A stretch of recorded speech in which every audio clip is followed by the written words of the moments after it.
Once you have what you already have, it'll go down. It can't always stay up. The key is to find ways to allow it to arise from time to time.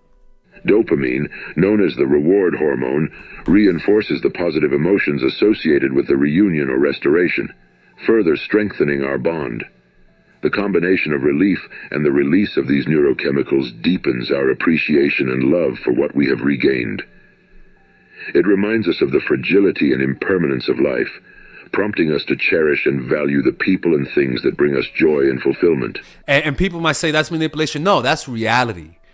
You are allowing people to see reality eyeball to eyeball. And reality, you can't mentally psych yourself into that feeling. You have to lose it. And the beauty about life is that life comes with conflict. Life comes with conflict, and life comes with misunderstandings. And life will always, always give you those opportunities to feel like you lost something and regain it. How? Because we don't know everything. We only see the world from our perspective. We don't know what's going on in somebody else's mind. We don't know what's going on the other side of the street. We can only focus on the here and now. And as a result, there's going to be things that you don't know.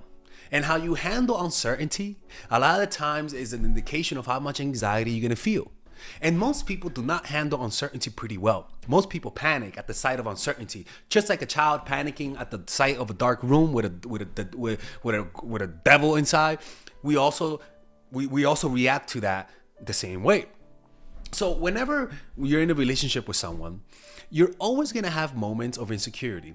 You're always going to have moments when you feel like you're going to lose this person, right? And unfortunately, we always end up appreciating our partners when we feel like we lost them and regained them. Our mind plays tricks on us. If our partner just pulls away a little bit because of work, yeah, they might have work, but there's a part of our brain that says, what if that's an excuse? You know, and so we have a lot of loose strings of insecurities because there's a lot of things we just don't know. And as a result, whenever we feel like this person might be making excuses not to see us, and then the next time we see them, they do something that removes all of those doubts that they don't love us. The removal of those doubts comes with a sense of relief. Or better yet, when you're talking to someone and they haven't texted you in the whole day, and then right before the day ends, you see their text and you feel like a sense of relief, and your whole night brightens up. This is the feeling that you have to make someone feel. Anybody that fell in love with you, you made them feel this way without knowing you. Maybe you didn't know, but something happened in your life when you were talking to them that made them feel insecure. Maybe it wasn't something you did, but maybe it was something that they saw in their imagination. The point is that you can't fall in love with someone if you don't go through those cycles of continual, I like them, I might be losing them, oh, they really like me, it's just in my head. I'm losing them, oh, no, it's just in my head. Your brain always causes this. Any slight of you pulling away from them because of work or maybe your kids or whatever, your grandma died, I don't fucking know. Any excuse that causes you to focus on other things, a human being, normal human beings, naturally feel like maybe you're losing interest. That's just human nature. And the problem is a lot of people are so insecure that they never allow that natural lowering of people's self-esteem. It's like a parent who doesn't allow kids to experience conflict because it hurts, or a parent who shields their kids from different bacterias or different foods, right? For example, nowadays kids have more peanut allergies than before. Why? Because kids are getting less exposed to peanuts in early childhood. So as a result, when they grow older, a lot of them end up having peanut allergies. But if their parents exposed them to the peanuts, a lot of kids wouldn't develop peanut allergies. And it's the same thing. A lot of us have relationships with people, and we sort of don't allow them to feel that pain. We don't allow them to feel maybe I'm losing interest in them because maybe you're not giving them all of your attention, right? If we don't allow the person to miss us, to feel like they need you, to maybe doubt whether or not you really have to work. All of those things are the important parts of falling in love, people. And if you're just like a parent who doesn't expose your kids to peanuts, if you don't do that, you're gonna have a sensitive kid who's allergic to fucking everything, even the air he breathes. If you don't do that, you're gonna have a partner who doesn't really doesn't have that never really experienced pain on your behalf, right? Because by experiencing pain on your behalf, it creates the obsession in the person's brain for you. Like, that's why again, for example, the other day I had a ear thing, like ringing in my ear, and I still have it now. But the reason why I had it was because I started developing neck pain, and my whole face, my whole head was like a crazy headache, and just everything was stiff. Even my temples were like, my ear, I felt pressure going outward, and like just really bad.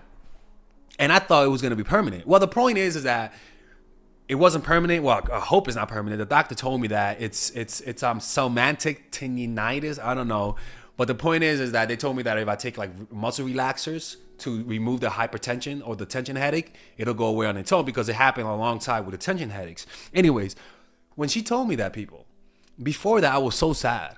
Right? I wasn't sad. I wasn't as sad as I used to. Before, I would have thought it was cancer, for real. But now I was just like meditating, like I was doing the meditation thing, but I still felt down. But I still was doing the meditation thing, thank God. And she told me that you shouldn't worry about it. And I got home, and when I got home, I just felt so happy. I felt so relieved. My energy was up, and I just felt I appreciated my ears even more. I appreciated being able to hear. Like, it brought me closer to the reality that I am healthy and I should appreciate it.